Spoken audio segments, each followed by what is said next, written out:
Hi folks, and welcome to your Gersnet immediate post-match reaction pod, coming to you in association with Forest Precision Engineering. My name's Alec Anderson, and we're out.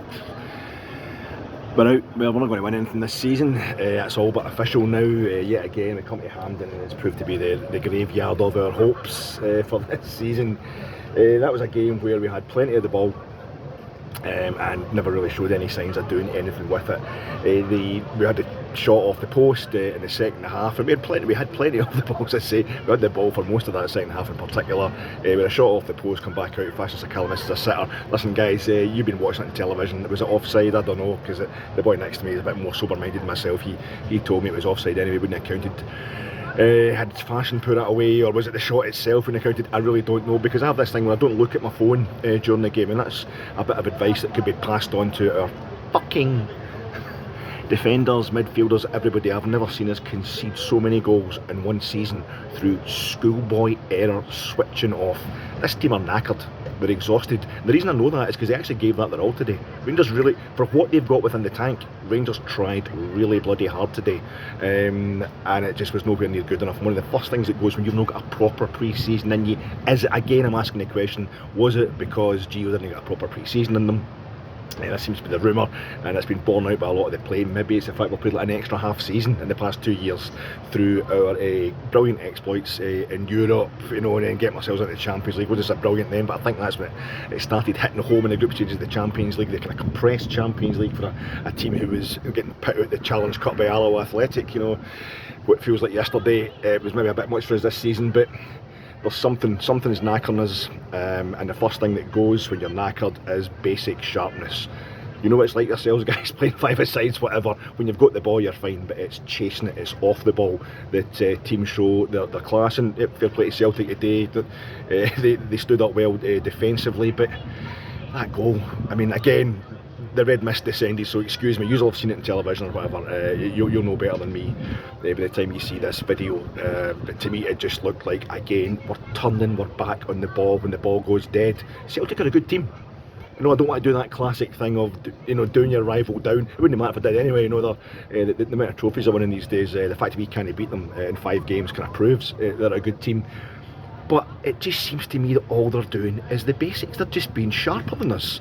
They're better drilled. They've got players who work hard. There's the Japanese work ethic can probably match the Presbyterian work ethic at the best of times. But all they've done is keep their eye on the ball, and anytime they get a free kick, they're ready to take it. We had a point in the second half. We had a quick free kick ready to take, and there's 2 Celtic players right on top of the ball. Referees obviously got to usher them back because they're right on top of the ball, but they're making sure they're risking a booking to make sure we cannot do to them what they have done to us all season. There's a couple of games this season where Celtic have outplayed us football-wise.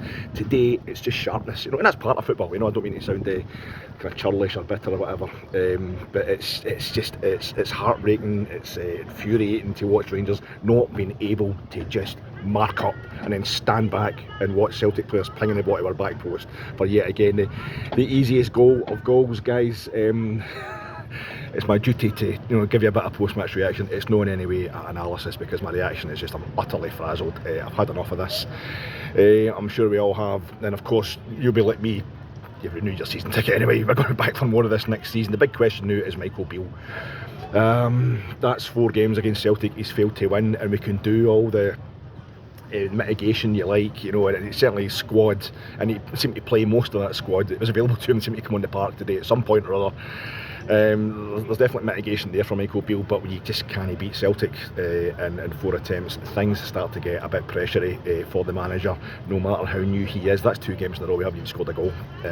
We certainly gave it all today, and the infuriating thing, one of the many infuriating things today was Todd Cantwell pinged a really bad ball, which ended up floating towards the kind of back post, and Joe Hart's flapping at it. Celtic are panicking.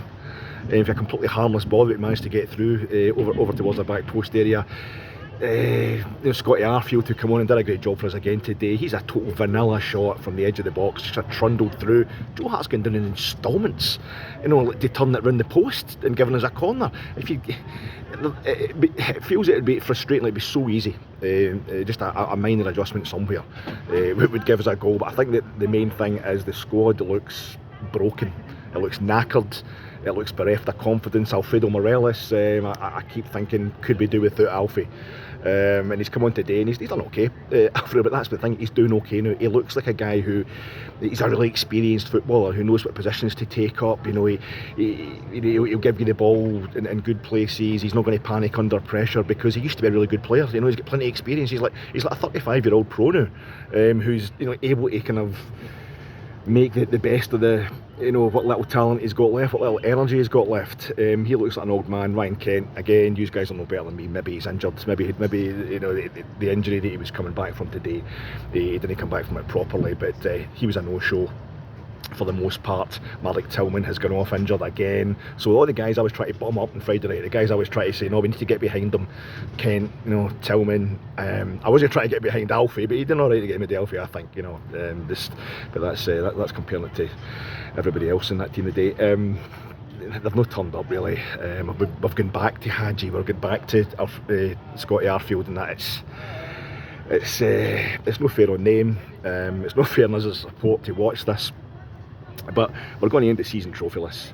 The fact that Celtic are going to win the treble, listen, the Lisbon Lions and Jock Stein couldn't get past Rangers and trebles. It took us going down to the bottom tier of Scottish football before there was any chance of Celtic managing to finally overhaul us in trebles. Although they've not won it yet, you know, they've got a pretty ropey record against Inverness in the Scottish Cup, but it should be us in that final. This doesn't matter who's winning what. If we're not winning it, that's all we need to know. And we're not going to be winning anything this season, and it's just not been good enough. And we're now facing the prospect, probably, you know, Celtic easily slip up at Tynecastle or whatever, or we slip up, you know, because we're not playing at all now. Our form's going right downhill. Celtic will be coming to Ibrox in a couple of weeks to win the title if we don't beat them, you know. And it's getting to the point where people won't be able to separate Michael Beale from that. I know his face is going to be all over it, even if he does have, as I say, plenty of things to explain what he's not been able to do with this team this season. But guys, I wish I had some better news for you. I really did. I really do. Listen, I'll have a chat with a lot of different bears. A lot of guys been really nice about the pod and what have you in the stand. So a problem shares a problem half. I've buffed up this particular turd as much as I possibly can. I'm now going to hand it over to three very brave men: Stuart Weir, Scott Patterson and Mr Brian Archer. They're going to be on tonight, guys, given their free time to talk about an absolutely terrible day for Rangers at the end of a terrible season. Do us a favour and just give them a bit of your time. Listen, a problem shares a problem half, so maybe it'll help you. I'm going to go away and get drunk now and try and forget about this, but I don't think we're going to be able to. Guys, it's raining at Hampden, it's raining in our hearts. It's been an awful day, an awful season, but we've certainly got plenty to chew over. And hey, apparently they're not going to enjoy the coronation next week, so, you know, I mean, there's plenty going for us as well, as a people, as a tribe. You know what I mean? Sorry folks, brutal stuff. See you soon.